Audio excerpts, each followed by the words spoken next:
Are you someone who constantly seeks reassurance from your partners and friends? Do you become so clingy that they get scared and leave you and run away? If this is the case, then this video is for you. I am Dr. Das, and this is my channel on Vedic AstroPsychology, where we use psychology and behavioral sciences along with Vedic astrology to understand human behavior and human tendencies and try to correct them in a conscious and proactive manner. Now, people who constantly require reassurance from their partners or significant others, they have their primal requirement is, or their driving force comes from the fear of abandonment, right? So they, because they feel that they will be abandoned, they constantly look for reassurance. And what will happen is they will overthink small changes in behavior. If the partner did not say hello or did not look this way, they might overblow that in their head, and they'll become very anxious for small things. For example, if the partner is does not reply to a message or an email for a couple of hours because they're busy, then they'll become very anxious and they will overblow the scenario in their heads and go into this negative loop. And they will then, to satisfy that loop, they will always require repeated confirmation that their relation is secure. And they find the emotional distance to be extremely uncomfortable, right? So they become extremely anxious if they feel that they are not getting the reciprocation that they're looking for, and they become extremely emotionally dependent. So, and that is why they always constantly have this need for reassurance. So the psychological processes over here is, obviously, as I mentioned, is the idea, the fear of abandonment, which in other words translates to things like feeling that they are not good enough for this relation, or that they will be replaced. And that is the sort of unconscious beliefs that operates behind or below their conscious awareness, and their mind is constantly scanning for evidence that this is actually going to become true. So, and as I mentioned, so small events will suddenly become extremely overblown in the head. A late reply, if a plan was cancelled, if there's less enthusiasm than they expected, okay, or if the partner is appearing distracted for whatever reason. So this is the psychological process that is happening in their head, and it's extremely real for them. It's extremely traumatic. It's extremely stressful. A lot of anxiety is induced if this loop gets activated in their mind.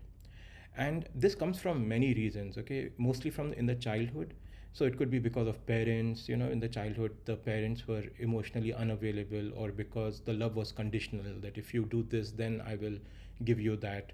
And or extremely critical parents, right? So maybe parents are cause this sort of fear of abandonment, or maybe some sort of, in the childhood, some trauma like a divorce or a death in the family, or they were sent to boarding school, or parents were traveling frequently. So basically emotional neglect during the childhood.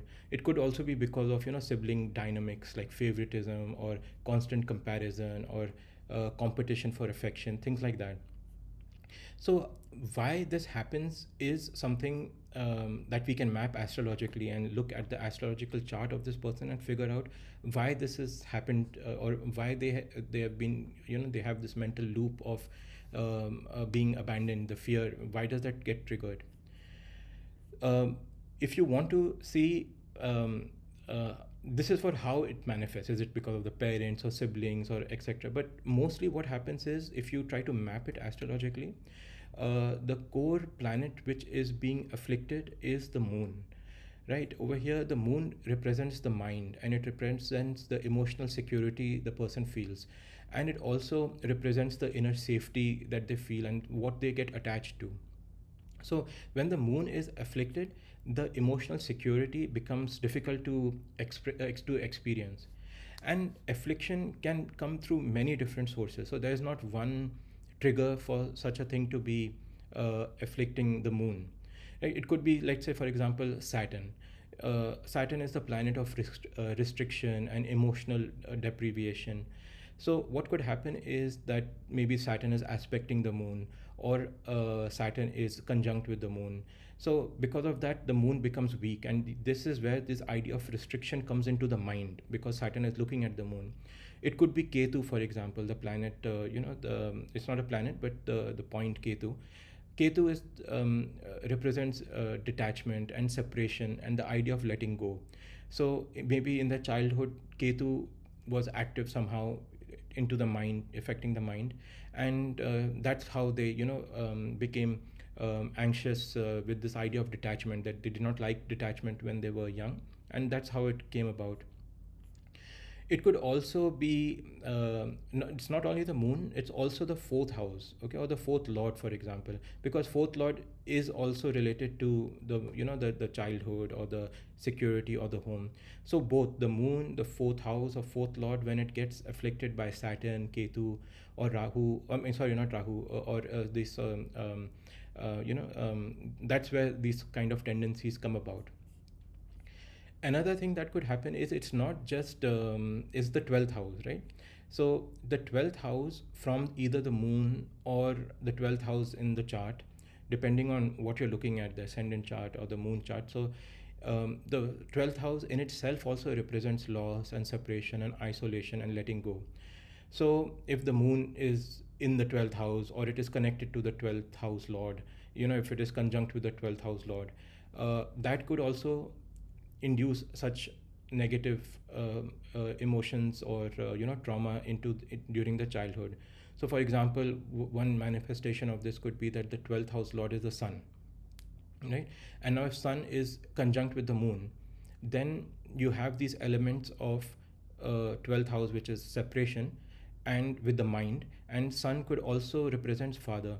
So it would be that during the childhood, when this house was active, when the moon or sun was active, the father was not with the with this person, and the father was maybe traveling a lot or abroad a lot, because 12th house means foreign, far away places. And that is why you have this sort of emotion, and that's how it would manifest through the father, that the father is not loving me, and now I need to so I'm not good enough, and that's why I don't want to be abandoned, and hence I will become clingy and constantly require reassurance. Now this need for reassurance can come about in any ways, like maybe they need reassurance in status in the work. But because this video is about partners, and mostly it happens because of partners, there will be some involvement of the seventh house in the present day, wherein the abandonment would manifest primarily through the relation. So this fear would be active if the you know if the second house, sorry, if the seventh house is involved. So you will be projecting your childhood wounds to the romantic partner or your friends or your the partners basically, and in this case romantic partners mostly. Another angle over here that you could see is the sun in your birth chart. So if the sun is typically strong, then this moon weakness gets taken care of to a large extent. But if the sun is also weak, then it reinforces these negative beliefs, because the sun represents like the identity, the confidence you feel, your self-worth.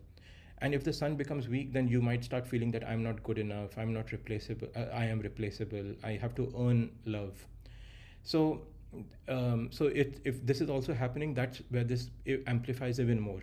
A weak sun, a weak moon, and this constant need to for reassurance from your partner. So let's look at how this this negative loop manifests now. You combining psychology and astrology, right? So that's where it becomes interesting. So imagine if the partner does not answer the phone call. So for most people, nothing happens because it's just a phone call was not answered. The person must be busy. He or she will call back later on, whatever. But for people with who have these kind of afflictions in their chart, and in their childhood they have these traumas because it's in the chart, what will happen is in their mind they will start wondering why the person did not pick up the phone. And now because they have activated the mind in turn will now trigger this loop. And then they will, if it is connected with Ketu, or if it is connected with the 12th lord, the mind will naturally move to these themes of separation, loss, and emotional distance. And unconsciously this thought will come into the head that maybe they're leaving me. and it'll be extremely unconscious, like they won't even be aware. It'll be just this is because, and this loop will be so well defined in their minds, in their unconsciousness, that it'll just trigger unknowingly, and anxiety will come in the minute the person does not, their significant other does not pick up the phone. And then what will happen is that this loop will trigger fear because of the anxiety, and the fear will then cause action, will cause behavior. So then this person will repeatedly keep calling their significant other. So you will have 15 missed calls in 20 minutes or something like that. They will send a lot of messages: where are you, what happened? They will ask for reassurance: is everything okay, what happened, did I do anything? And that's when they start becoming extremely clingy. They become someone who gets known for always requiring a lot of assurance, and and become feeling that that this person is extremely overly attached. And so that's where this idea of constant reassurance, that's how it manifests. Then what happens is, if you allow this loop to keep continuing in a negative manner, this negative aspect of this loop, because there are positive manifestations of this loop, you can convert it, which I will explain in a minute. But if you don't convert it and you keep it going, what happens is then you start taking it to an extreme. You start becoming jealous, you start becoming suspicious, and then you will start testing your significant other, um, to see whether they still care, whether they still love you. So it'll be these kind of ridiculous tests, which if it gets caught that this was a test, then the significant other will become even more irritated or upset that they were put through this kind of trial, in other, yeah. So then they start doing these kind of things, and they will always keep asking, do you still love me, is everything okay? And it becomes annoying, and it becomes like a sort of a self-fulfilling prophecy, because it becomes annoying. The significant others, they may be in a meeting and they have like 15 calls afterwards, and the meeting didn't get well. So even the significant other has their own psychology processes, so now they're associating bad meetings to the negative emotions they felt during that bad meeting, during which they could not pick up your call, to your 15 missed calls, right? So in their mind now, they are associating negativity with you, and then slowly they will start, they will also avoid, and they will, that relation could break.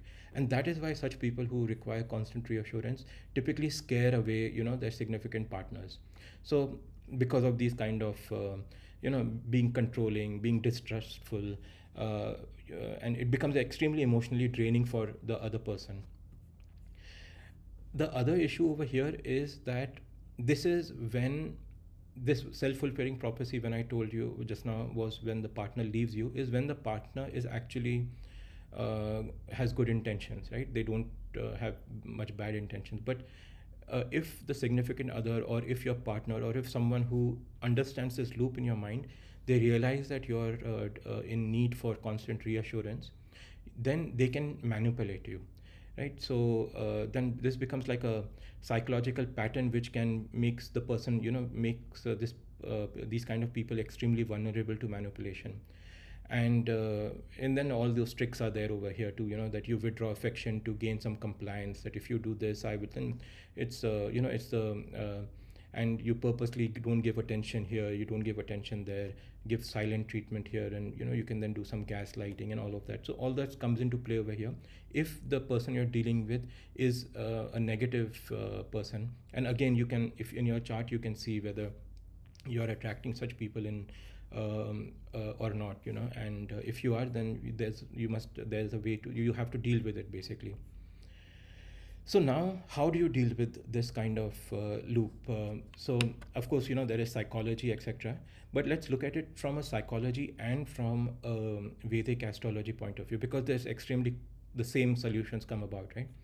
So first of all, the thing is that you have to first see in your chart where this is manifesting, how it is manifesting, and address it in a more direct manner, but just generic, at a generic level, a general, for everyone. So first thing you need to do is you have to strengthen your sun.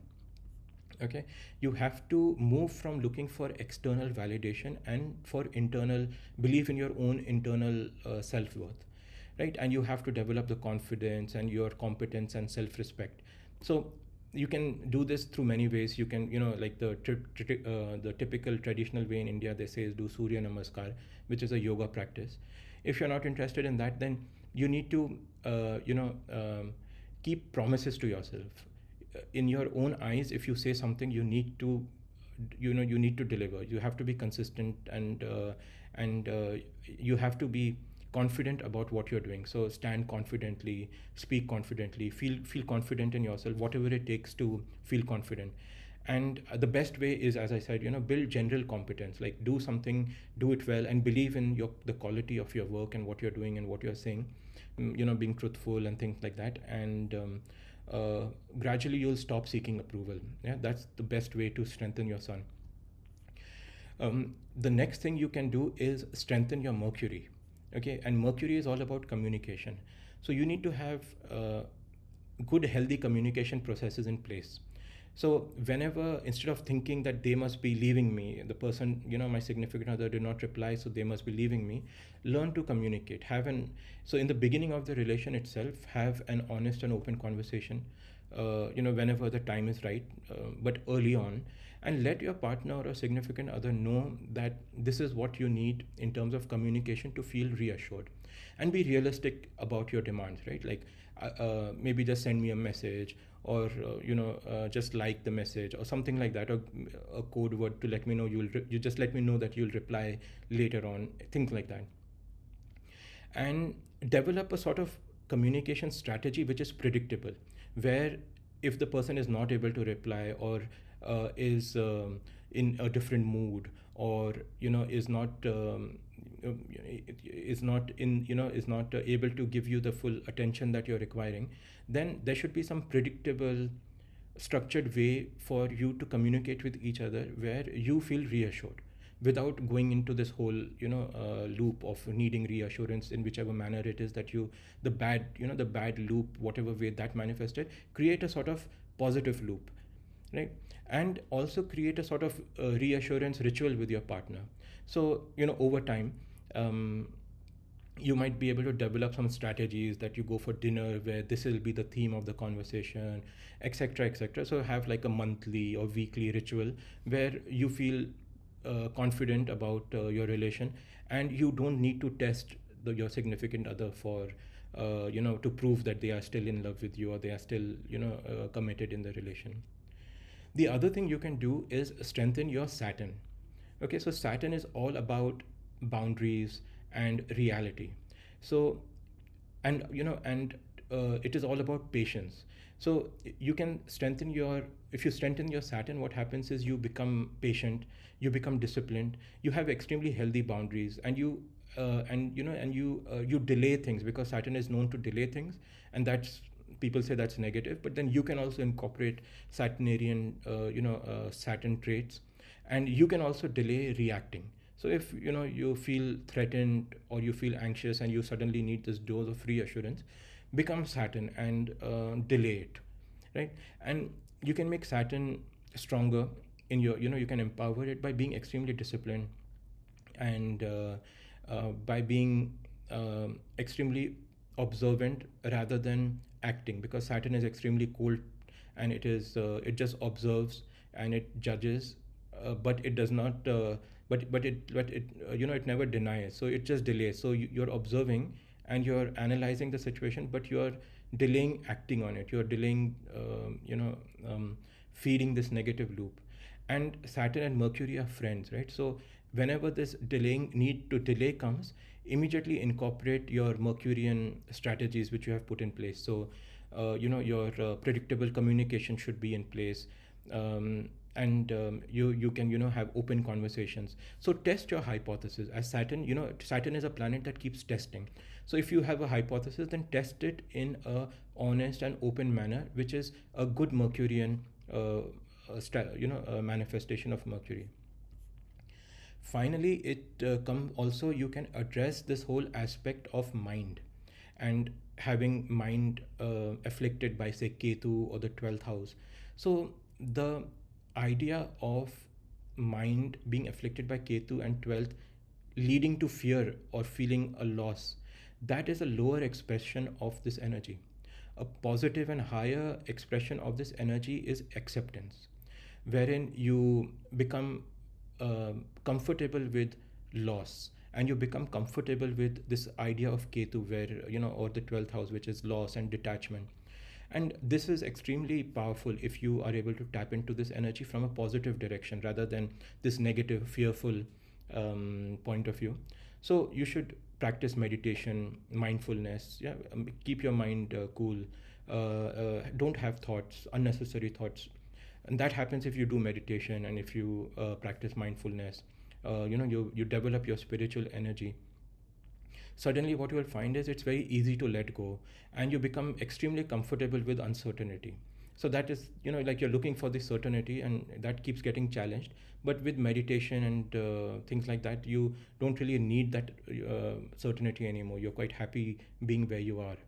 So the same planetary combinations which were causing anxiety can actually become something profound. It will give you a lot of inner peace and things like that. So you need to channel yourself and move in that direction. So this is my take on fear of abandonment in relations, which explains why some people are extremely clingy, why they constantly require reassurance and things like that. And um, it depends a lot on your birth chart also. So what I have said is extremely generic, and it can be applied overall, but the subtle combinations could be varying a little bit. So it won't be exactly this. You might not have the same combination, but something else which would suggest the same thing. As I said, like the fourth house with the 12th lord rather than the moon or something like that. So um, so this is something that needs to, because each chart is unique, we have to look at it in in a more structured manner.